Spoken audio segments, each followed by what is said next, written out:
Hello my dear friends, you're in the middle of a summary channel, and today we will discuss the situation in the world on the 21st of April of 2026. Today we have lots of very interesting updates, so let's start.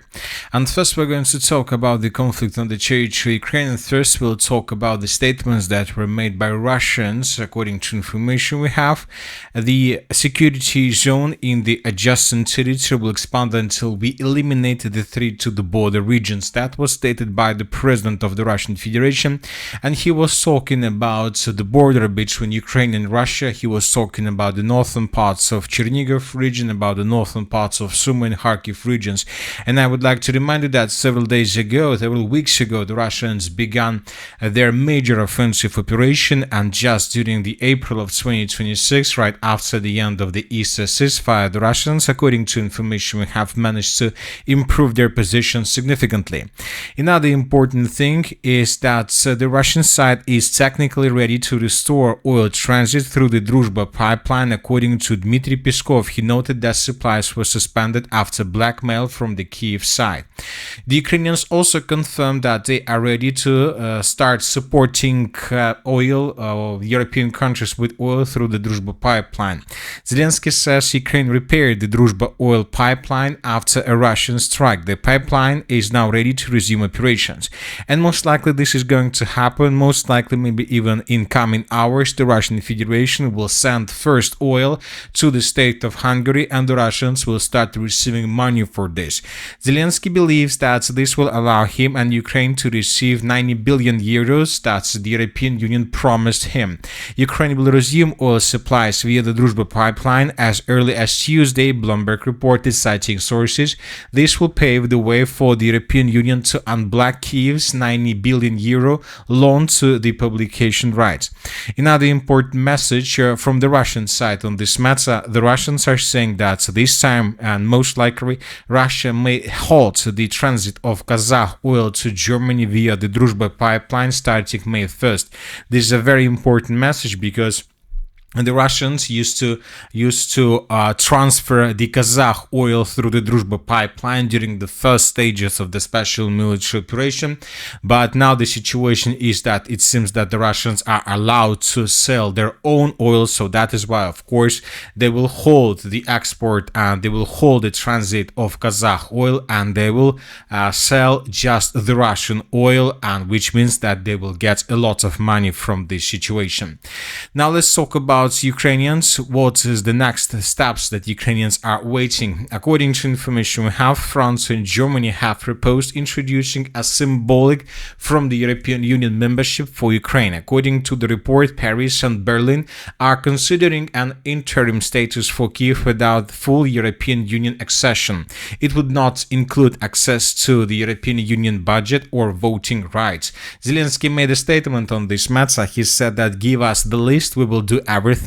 Don't give us the European Union light. Be honest with us. Give us a date. Do not ask for anything extra. Treat us like any other candidate country. Otherwise, you risk losing Ukraine like Georgia. So, as we can see, Zelensky rejected the idea of the European Union lights for the Ukrainian side. He wants everything, and he wants it now. Now, let's discuss the situation on the ground. During the previous 24 hours, we received lots of very interesting changes, and first let's talk about the Kharkiv direction, where very interesting changes are coming. And as we discussed during the previous video, during the previous 24 hours, the Russians finished the battle for the settlement of Veterynarne. And pro-Russian sources published this video where we can see how exactly the Russians were fighting for the settlement of Veterynarne. The Russians were using just drones and infantry, and as we see according to this video, the Russians haven't used vehicles or armored vehicles to for these purposes, for the purposes of establishing complete control over the settlement. And in the last parts of the video, we can see at least 2 Russian soldiers that were waving with the Russian flag. Based on this video and based on the report that was published by the Minister of Defense of the Russian Federation, we have adjusted the map. And after this video was published, during the previous update, we were asking ourselves whether the Russians are going to continue offensive operations further, or it's just the final task of the Russians to take the settlement, and that's it. And it seems that during the day we received received answers to this question. First of all, it's very important to discuss the situation that is currently taking place to the west of the settlement of Veterynarne in the area of the settlement of Guryev-Kazachok. In this video, we can see how Russian FPV drones were attacking positions of the armed forces of Ukraine on the territory of the settlement of Guryev-Kazachok using FPV drones.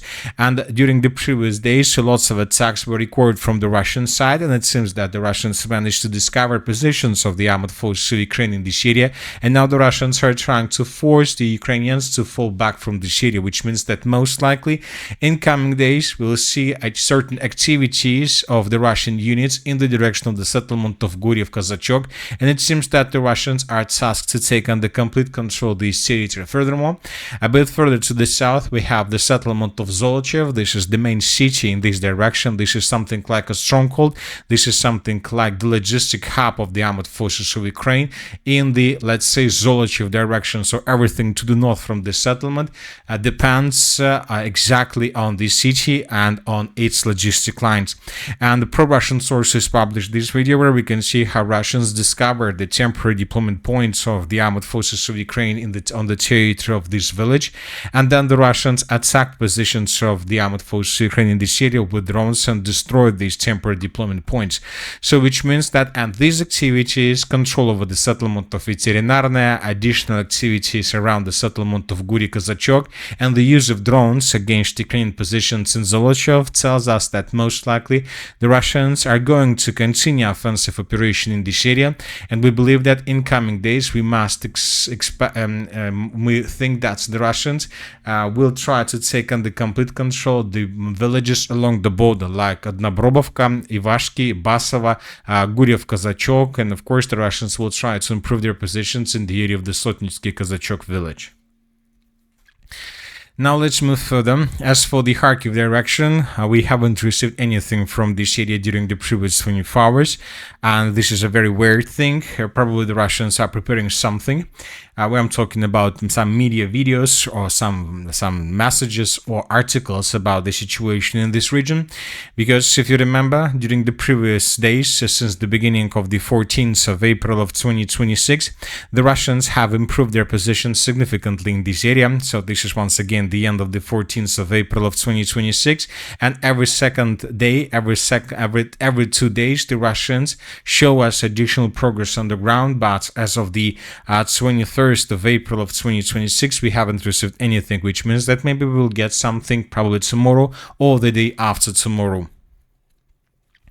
As for the Kupiansk direction, during the previous 24 hours, we haven't received anything special. Probably the only thing we have is the statement that was made by the chief of the general staff of the armed forces of the Russian Federation. He said that the Russians, as a result of clashes, managed to force the Ukrainians to fall back from the eastern bank of the river Oskol, and which means that today we received a statement, we received the report made by the commander-in-chief that the Russians have finished the battle for the eastern bank of the river Oskol in the area of the city of Kupiansk. If this information is correct, then of course the Russians will need several days or maybe even weeks for regrouping, and after regrouping ends, the Russians will continue offensive operation in the northern and the western parts of the city of Kupiansk with the purpose to take the settlement under complete control, with the purpose to create a foothold on the Ukrainian side of the river Oskol, with the purpose to move further in the direction of the settlement of Chuguyev and towards the Pechenegi water reservoir,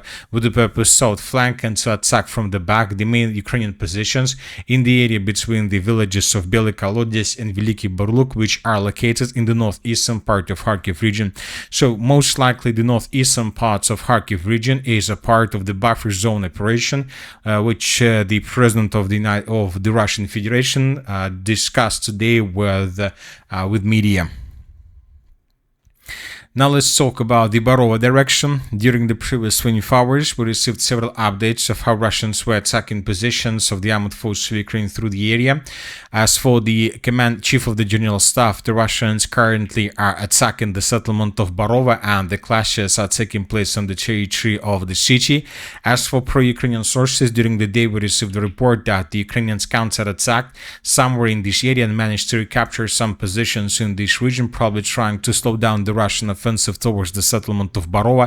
We're waiting for additional updates to make the proper corrections. Furthermore, the Russians continue advancing in the area of the settlements of Studionak and Svetogorsk. This was also reported by the Minister of Defense and by the Chief of the General Staff, but as of the end of the 21st of April, we haven't received anything on this matter. Now let's talk about the Sloviansk direction. During the previous 24 hours, the Russians bombed the city of Sloviansk, and the sources reported that the Russians destroyed several temporary deployment points of the armed forces of Ukraine on the territory of the city.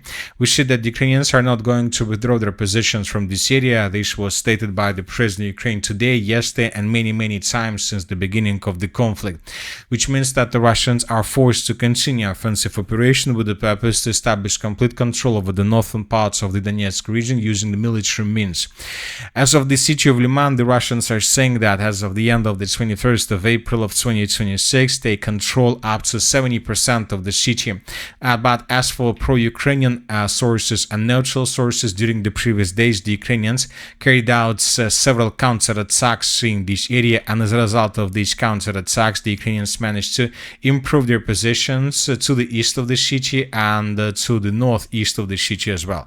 So the situation in the city of Liman is very complicated. We see that both sides provide different updates, and all these things, first of all, are connected with the May holidays that are approaching.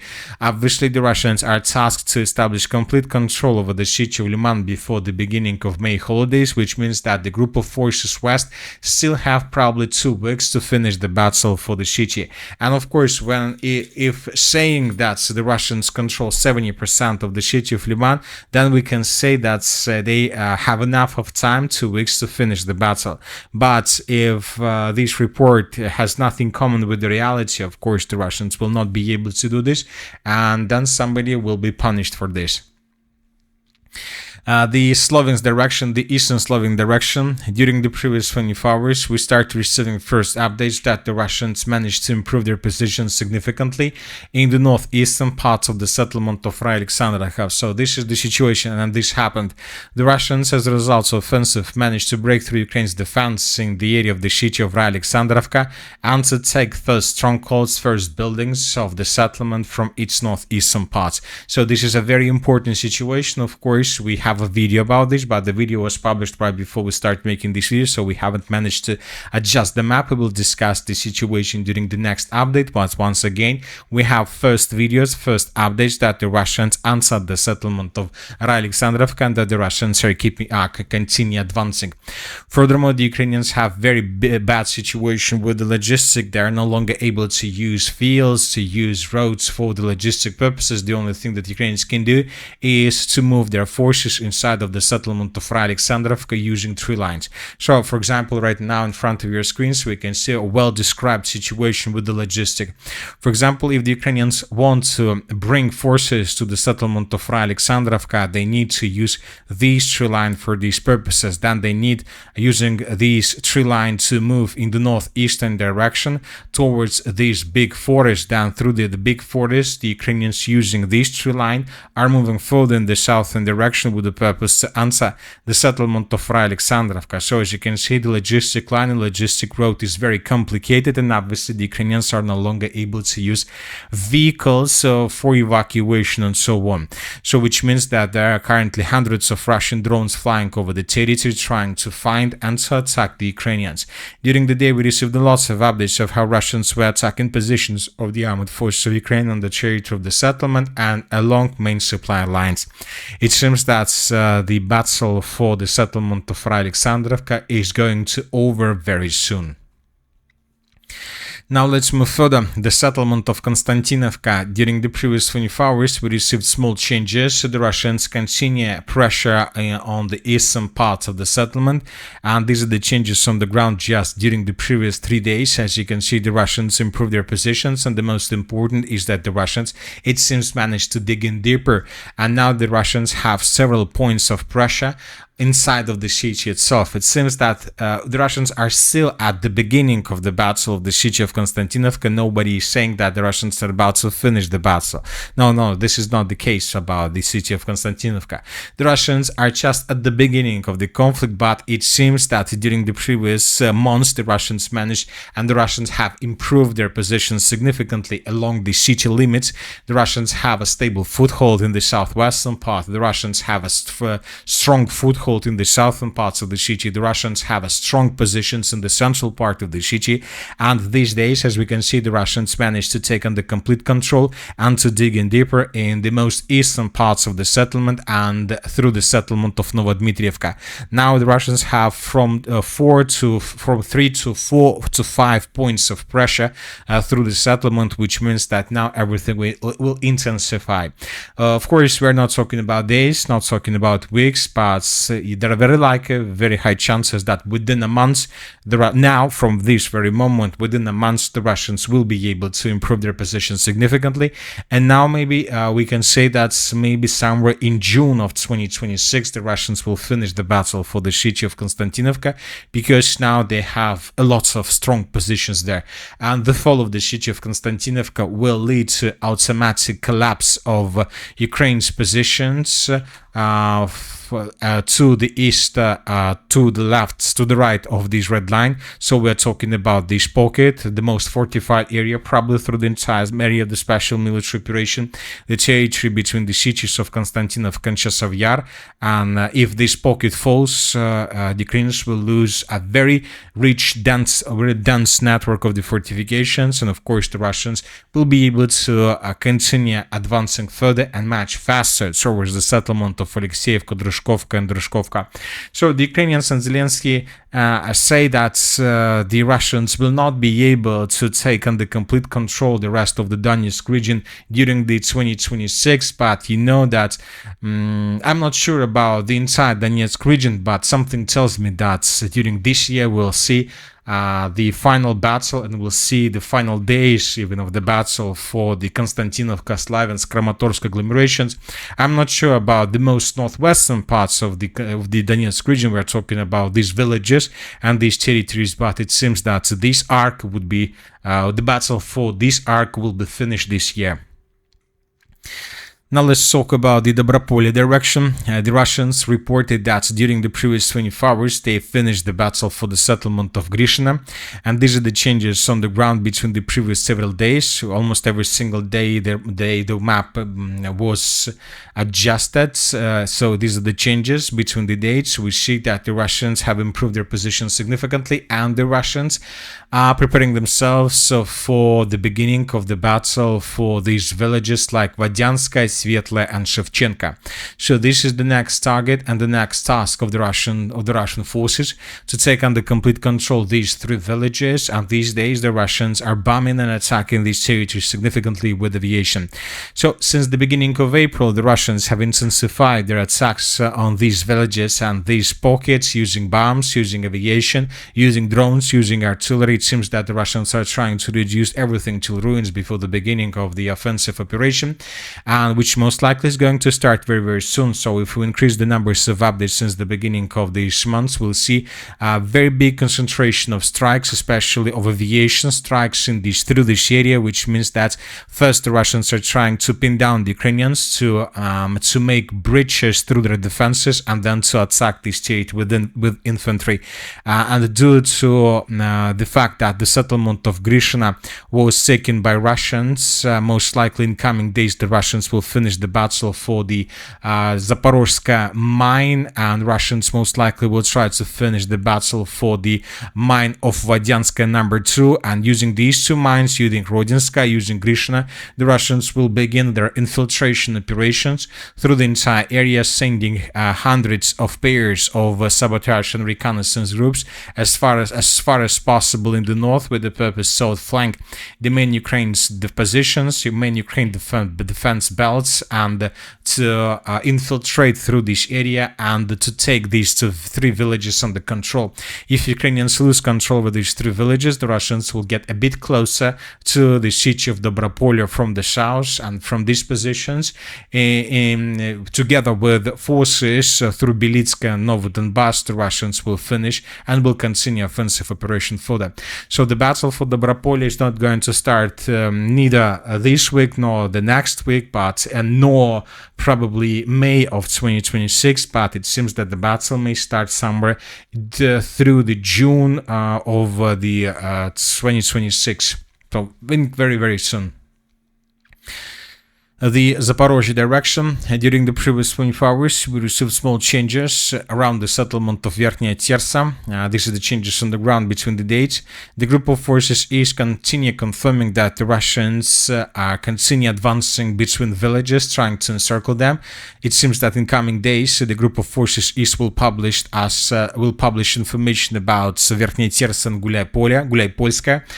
These villages most likely will fall in coming days, and it seems that the Russians began offensive operation from the area of Ternovata in the northwestern direction towards the settlements of Boykova, Hristoforovka, Zorka, Samilievka, and Zelene. So it seems that the Russians are trying to improve their positions here as well, probably with the purpose to get supply lines and 15 between the settlements of Novomnikolaevka and Pokrovskaya, Aleksandrivka. So the Russians are trying to dig in deeper through the Zaporizhzhia direction and to get as close as possible to the northern borders of this region. So the situation here is quite complicated, but as you can see, without changes. Now it's like a critical moment and the turning point in this battle. These days we won't see many changes, but it doesn't mean that nothing happens. It means that both the Russians and the Ukrainians are introducing additional reinforcements and reserves with the purpose to stabilize the situation. But as we know, neither the Russians nor the Ukrainians have endless reinforcements and reserves. The Russians are signing contracts to fulfill their losses. The Ukrainians are conducting demobilization. And as for the mobilization itself, you know that a very weird situation right now is happening through Ukraine. As we discussed, the current mobilization period and the martial law period extends at the beginning of May. So it seems that on the 6th or on the 7th of May of 2026, so basically within the next 2 weeks or something like this. And you know that the previous martial law extended at the beginning of February, March, April, February, yes, at the beginning of February, somewhere at 5th or 6th of February of 2026. The most important thing that usually the Ukrainians, the parliament of Ukraine, votes for the extension of the mobilization law and votes for the extension of martial law between the 10th and the 20th of each month before the mobilization law and the martial law expire. So which means that today, the 21st of April of 2026, it seems that the Ukrainians missed this date. But of course, they will vote for this extension and we will see another 90 days of mobilization martial law. But the thing is that it's already 21st of April. Nobody is doing anything in this not because the parliament of Ukraine forgot about this small detail. Not.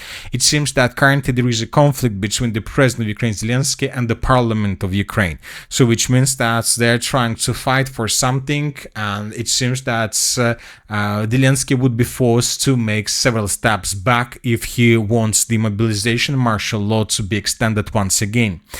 Another important thing is the mobilization process in Ukraine itself, and we see these days that the Ukrainians have launched a very strong and very powerful media campaign about the mobilization process. Now, the Ukrainians are not saying that the mobilization is good, and if you go to fight with the Russians, you will get some millions of dollars and you will be a very good man. No, this is not the thing that the Ukrainians are trying to do right now.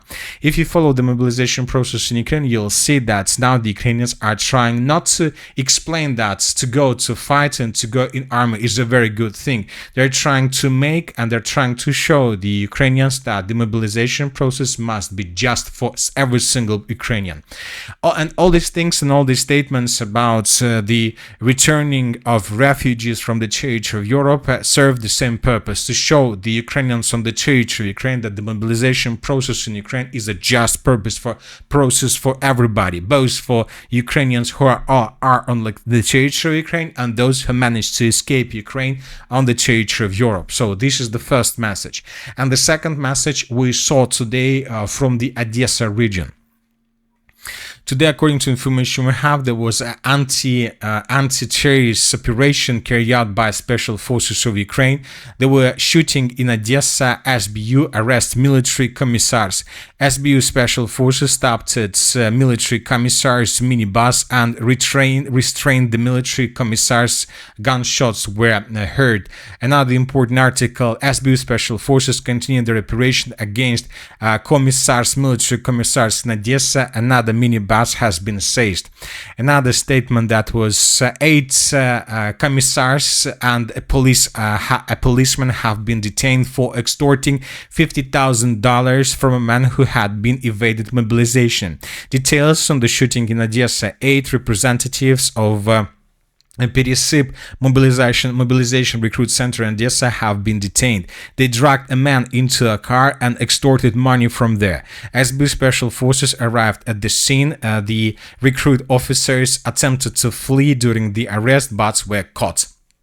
So this is a very important message also to Ukrainians, that currently the mobilization process is not something that will give you the second life or something like this. This is the process that is a just process for every single Ukrainian. So this is a very interesting media step from the Ukrainian side, which means that in coming days the Ukrainians are going to intensify the mobilization process, and very likely that this time and these days the Ukrainians and the Ukrainian authorities will mobilize not just the population of Ukraine itself, not just will try to return the refugees from the European countries, and very likely that due to the 90 billion euro loan and many other things, and due to problems along the line of combat contact, very likely that Ukrainians will try to mobilize the recruiters as well. So these, with taking all these 3 pipelines of reserves, Ukrainians will be able by the end of the year, will have big chances that by the end of the year they will be able to mobilize up to 6 or even more 100,000 soldiers that would be sent to the line of combat contact with the purpose to change the situation on the ground. The question is whether the Russians are ready for this or not. As for the Middle East, everybody is waiting for the beginning of talks on the territory of Islamabad. Today we have the second round of talks between the United States of America and Iran. It seems that the negotiation process is going to happen, and the Americans, before the beginning of talks, decided to raise the stakes. Today, according to information we have, the US authorities managed to arrest and to stop a tanker that is linked to the Iranian infrastructure, Iranian ports, and this is something like a message that the US side is not going to lift a blockade of the Strait of Hormuz and Gulf of Oman. The Iranians, of course, are trying to resist to this situation. They're saying that they're not going to send their negotiation process, negotiation delegation, but later we got report that the negotiation delegation would be sent in the end. We saw something similar during the previous negotiation process, but if you ask my opinion, I believe that today we won't see any deal. Today we will see lots of talks between the United States of America, lots of statements made by the President of the United States of America, and most likely then we will see another 1 week or several days ceasefire between the United States of America and Iran, which will either prolonged or the President President of the United States of America will find another way how not to escalate the conflict, at least at this time. But maybe the conflict and the bombardments of Iran may start within the next 12 hours, because the United States of America have finished the redeployment process. We have lots of updates about aircraft carriers that have arrived on the stage of the Middle East, and they are ready to start any mission or any operation, and everything is possible.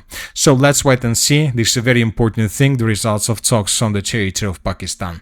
And that's it for today. The Military with Summary channel reminds you to condemn any violence in the world. Thank you for watching. Subscribe to my channel, put your likes, join my Patreon, and have a good day. Bye bye.